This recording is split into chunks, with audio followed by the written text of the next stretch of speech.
Shalom Bracha, nous poursuivons avec la 7e et la dernière Mishnah du premier Pérec, le Nishmat Raphaël Yaakov ben Peretz Laurent.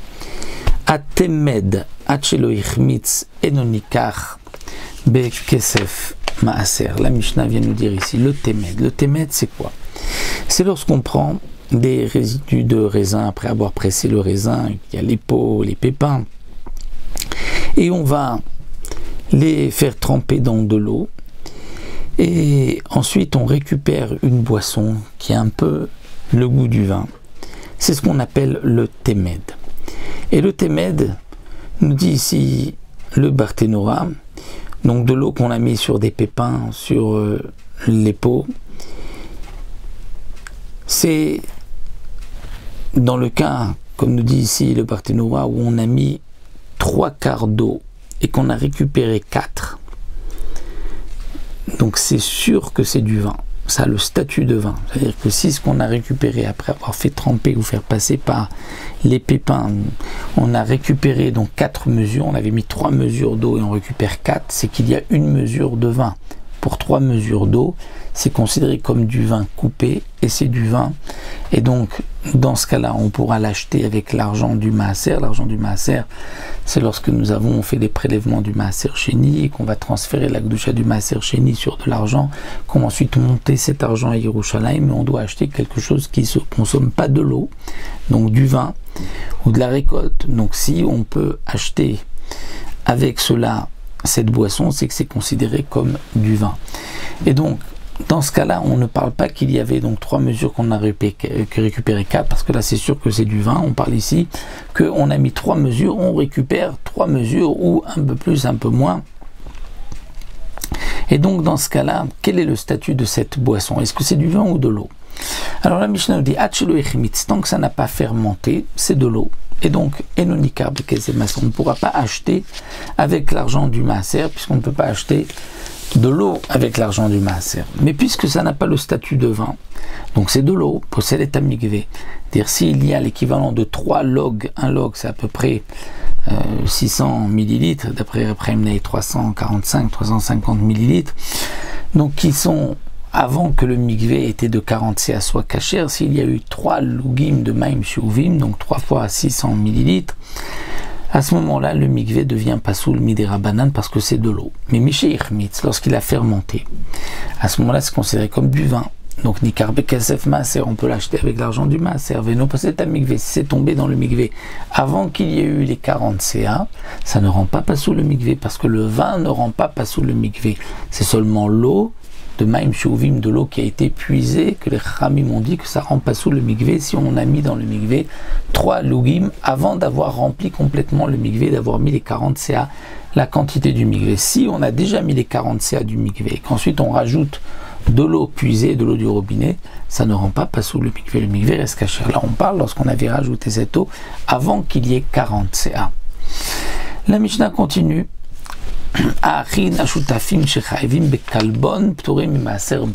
Alors là, nous avons le cas de frères qui se sont associés, c'est-à-dire associés dans l'héritage du père.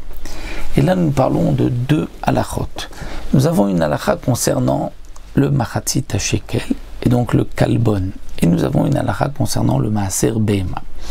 Prenons le din du machatzit shekel. Lorsque quelqu'un venait apporter son demi-cycle, comme c'était l'obligation d'apporter une fois par an un machatzit shekel, un demi-shekel pour le Beth Amikdash, c'était notre participation au korbanot, on devait, lorsqu'on apportait donc le machatzit shekel, rajouter un kalbon. Kalbon, c'est un echa, quelque chose qui va faire contrebalance.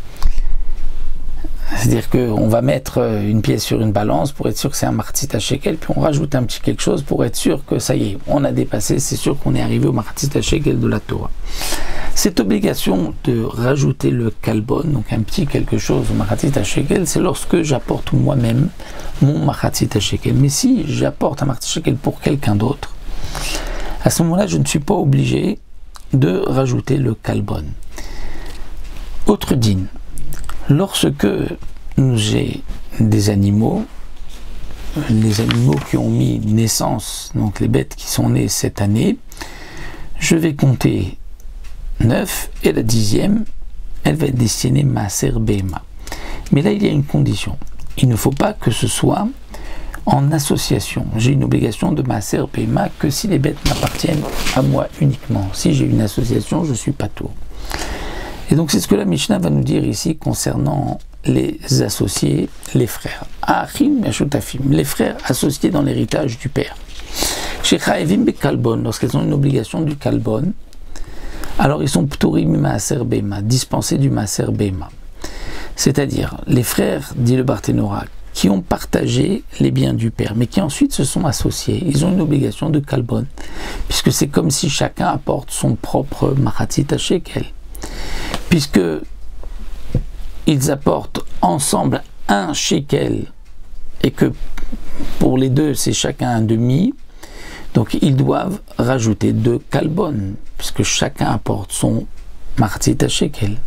Mais puisqu'ils sont associés, ils sont dispensés du maaser behema, puisqu'ils sont ensemble.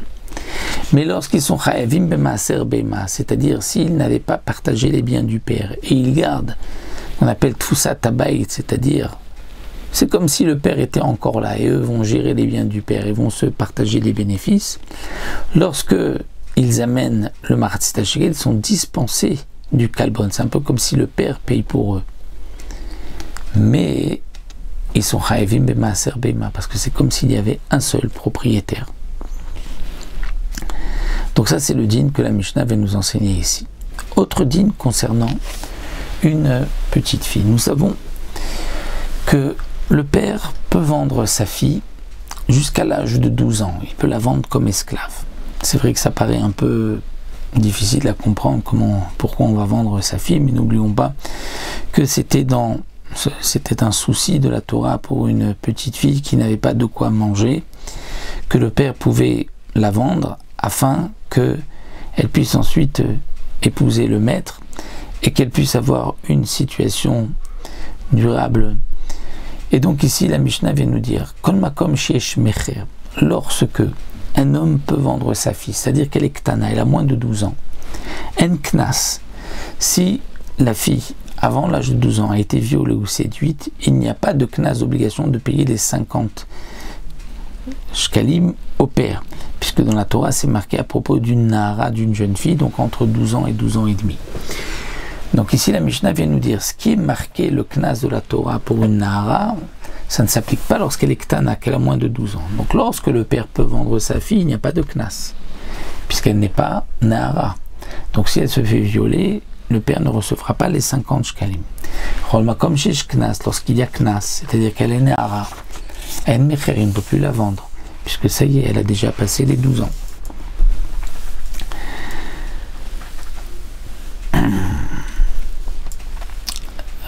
Barthénora nous dit, ça c'est l'opinion de Rabbi Meir, mais les Chachamim pensent qu'une fille à partir de 3 ans jusqu'à 12 ans, le père peut la vendre et il y a un knas. Ça c'est donc la halacha comme les Chachamim. Autre din que la Mishnah va nous enseigner. Kol makom sheyesh me'un en chalitza, lorsqu'il y a me'un, il n'y a pas de chalitza. C'est-à-dire une petite fille orpheline qui a été mariée par sa mère ou par son frère. Ce ne sont que des kiddushin midérabanan. À l'âge de 12 ans, elle peut refuser ce mariage. C'est ce qu'on appelle le me'un. Lorsqu'il y a me'un, c'est-à-dire qu'elle a moins de 12 ans, elle ne peut pas faire chalitza. Parce que pour faire chalitza, c'est-à-dire que si elle était mariée à un homme qui est décédé et sans laisser d'enfant, et que donc elle doit faire chalitza avec le frère de son mari, il faut qu'elle soit gdola, qu'elle ait au moins 12 ans. Donc s'il y a me'un, c'est qu'elle a moins de 12 ans, donc il ne peut pas y avoir chalitza. Comme chez chalitza, là où il y a chalitza, elle a 12 ans, et me'un, il n'y a pas de me'un, puisque dès qu'on a passé les 12 ans, elle ne peut plus refuser le mariage. La Mishnah continue comme chez tkiya en avdala. Lorsqu'on sonne le shofar, il n'y a pas de avdala. On sonnait le shofar avant Shabbat, avant Yom Tov, 3 tkiyot pour dire aux gens attention, il faut arrêter de travailler. Et donc lorsque on sonne le shofar, alors il n'y a pas de havdala ni dans la tfila ni sur un kos, parce que la havdala c'est à la sortie de Shabbat, pas l'entrée de Shabbat. Comme chez Havdalen Tkiya, lorsqu'il y a la havdala à la sortie du Shabbat de Yom Tov, on ne sonne pas de shofar. Maintenant quel va être le din? Yom Tov Shraliot Berev Shabbat. Si Yom Tov tombe un vendredi entre Yom Tov et Shabbat, Tokim Velo Mavdilim, on va sonner du shofar Parce que Yom Tov, on avait le droit de cuisiner, Shabbat, on ne peut plus. Donc il faut dire aux gens, les avertir. Là, vous ne pouvez plus continuer à cuisiner. Vélo Mavdim, on ne fait pas de Havdalah entre Yom Tov et Shabbat, puisqu'on rentre dans une Kedusha plus forte. Mais Motzai Shabbat, Mavdim Lotokim. Si c'est Motzai Shabbat que tombe Yom Tov un dimanche, on fera la Havdalah, mais on ne sonnera pas du shofar à la sortie du Shabbat, étant donné que Yom Tov, il y a moins d'interdictions que Shabbat.